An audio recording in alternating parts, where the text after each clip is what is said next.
आज जो हम प्रेस कॉन्फ्रेंस कर रहे हैं तो इसमें बेसिकली मैं ये बताना चाहता हूँ कि प्रेजेंट डिपार्टमेंट में पीछे भी काफ़ी काम होते रहे हैं और काफ़ी वेलफेयर मेजर काम होते रहे हैं। काफ़ी ऐसे स्टेप्स लिए गए हैं जो इनमेट्स की सुरक्षा के हिसाब से, पुरुष और महिला दोनों की अलग अलग सुरक्षा के हिसाब से, और जिस तरह से अंदर कैंटीन की व्यवस्था और जो हस्तशिल्प कला जिसको कहते हैं उसको विकसित करने का काम किया गया है। पेट्रोल पंप बनाया गया है, एक गौशाला भी चल रही है, एक एकेडमी का निर्माण किया गया है। तो मुझे ऐसा उचित लगा कि एक बार जो है ये सारी बातें प्रेस में हमें बतानी चाहिए, तो ये इसका मेन उद्देश्य है। सर, आज आपने ज्वाइन भी किया है, पदभार संभाला है, तो किस तरीके का रोड मैप आपकी तरफ से तैयार किया गया है, उसके लिए भी बता दीजिए। अब हम इस पे सारे बिंदुओं पे हमारा काम चलेगा। जो वेलफेयर मेजर है उस पे भी चलेगा, और जो इनमेट्स की सुरक्षा का पॉइंट है उस पे भी चलेगा। प्लस हमारे जो सरकारी अधिकारी और कर्मचारी लग रखे हैं उनकी सुरक्षा का भी काम इसमें विशेष ध्यान रखा जाएगा। पर मेन चीज़ है कि जब वेलफेयर की बात होती तो साथ ही में एक डिसिप्लिन का भी मामला आता है। तो मैं आपके माध्यम से अपने जो प्रिजन डिपार्टमेंट के जो अधिकारी हैं, वो कर्मचारी हैं, उनको ये संदेश देना चाहूँगा कि जो जेल के अराउंड क्रिमिनल एक्टिविटीज़ होती हैं तो उस पे हमने अपनी विशेष निगाह रखनी चाहिए। इसलिए निगाह रखनी चाहिए क्योंकि अभी वो बात हमारे पास है, हम उसको समय पे कंटेन कर सकते हैं।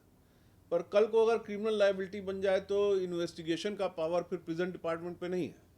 इन्वेस्टिगेशन का पावर फिर हरियाणा पुलिस पे है, फिर लोकल पुलिस पे है, जो कि एसपी साहब लगातार जेल चेक भी करते रहते हैं। हर महीने उनको चेक करना मैंडेटरी भी होता है, पर उससे वो बात बाहर जा सकती है। तो मेरे कहने का मतलब ये है कि अगर समय रहते अपने कर्तव्यों का पालन अगर हम और अच्छे ढंग से करें तो हमें एक शाबाशी भी मिलेगी और एक सरकार की तरफ से रिकग्निशन भी मिलेगा। सर, हरियाणा में इस वक्त कितनी जेलें हैं, और अगर बात करें सेंसिटिव जेलें उनका क्या है, और कितने कैदी इस वक्त हरियाणा की जेलों में? देखिए, इस समय हरियाणा की जेल में कैपेसिटी 22,000 की है और लगभग उतनी ही संख्या 27,000 के करीब कैदियों की है। तो ओवर क्राउडेडनेस का भी हमारे पास बहुत प्रॉब्लम नहीं है। रह गई जेलों की संख्या है हमारे पास 17, और तीन तीन केंद्रीय जेल है और 17 हमारे पास डिस्ट्रिक्ट जेल है।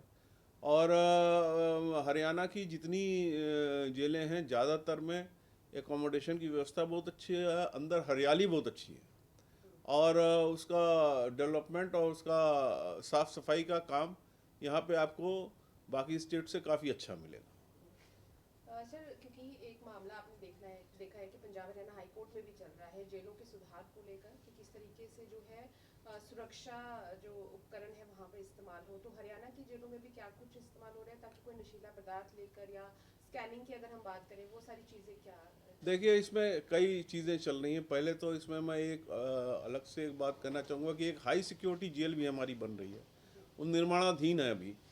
पर हाई सिक्योरिटी जेल का बिना इंतज़ार किए, उसके निर्माण कंप्लीट होने का इंतज़ार किए बिना, हम कुछ ना कुछ 2-4 दिन के अंदर कोई ऐसी व्यवस्था निकालेंगे जिससे जेल में जो आप कह रहे हैं उसकी मॉनिटरिंग हमारी और अच्छी हो सके।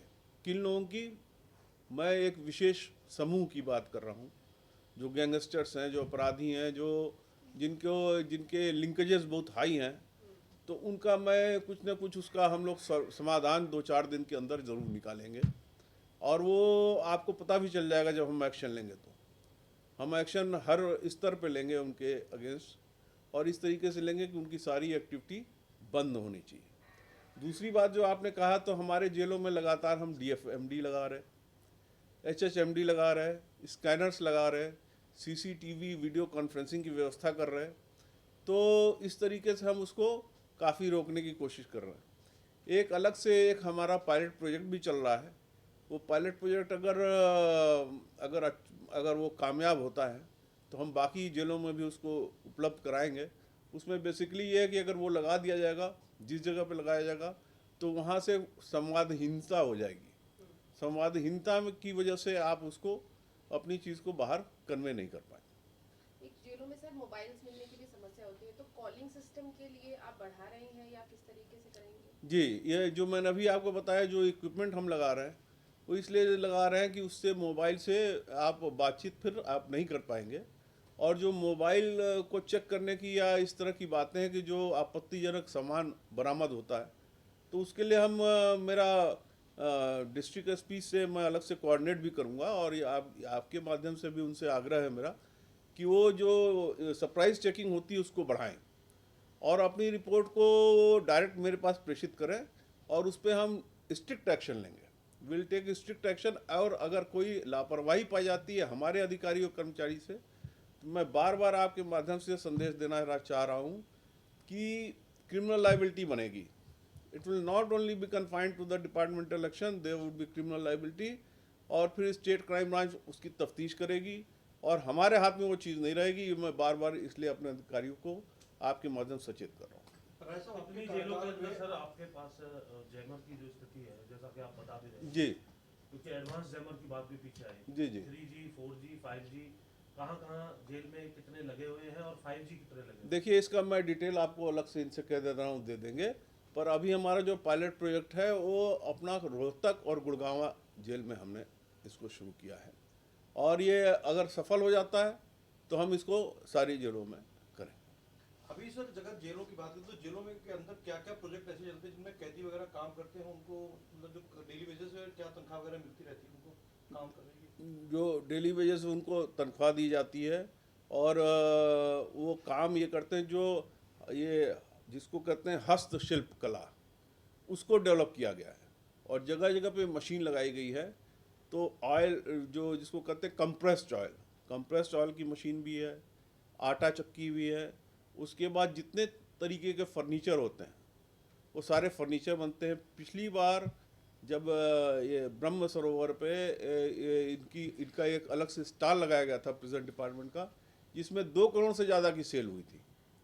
तो ये एक प्रोग्रेसिव स्टेप है जिसको आगे और बढ़ाया जाएगा।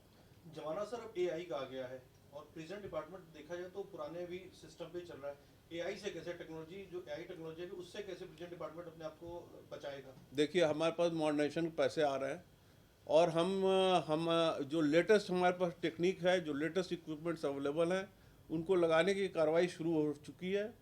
पर उसमें थोड़ा समय लगेगा, क्योंकि मॉडर्नाइजेशन में जो हमको बजट है वो लगातार सरकार की तरफ से प्राप्त हो रहा है, और उसमें हम इस तरह के इक्विपमेंट्स लगा रहे हैं।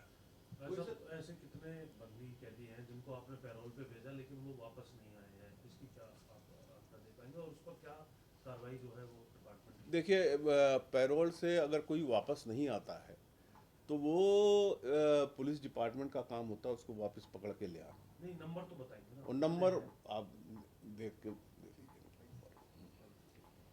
एक स्निफर डॉग को लेकर के भी हम जेलों के अंदर रखे जाए, ऐसी एक तैयारी थी, तो उसको लेकर के स्निफर डॉग, देखिए स्निफर डॉग अगर कामयाब होगा तो जो नशीले पदार्थ होते हैं उनकी चेकिंग में थोड़ा कामयाब हो सकता है।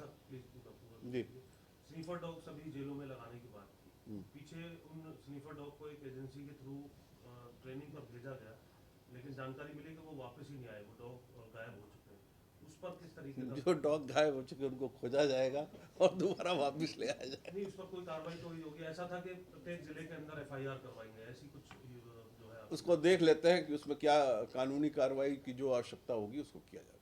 एक जेलों के अंदर पंजाब में पति पत्नी को मिलने के लिए 15 दिन में एक बार मौका दिया जाता है, जी। इस पर क्या हरियाणा भी कुछ विचार करेगा? हरियाणा बिल्कुल विचार करेगा। अगर आप ये जो जिस तरह के जितने भी प्रोग्रेसिव पॉइंट्स आगे आ रहे हैं उस पे सब पे हम लोगों की खुली चर्चा होगी और खुली स्वीकृति होगी, और उसको देखा जाएगा किस तरह से उस फैसिलिटी को हम क्रिएट करेंगे।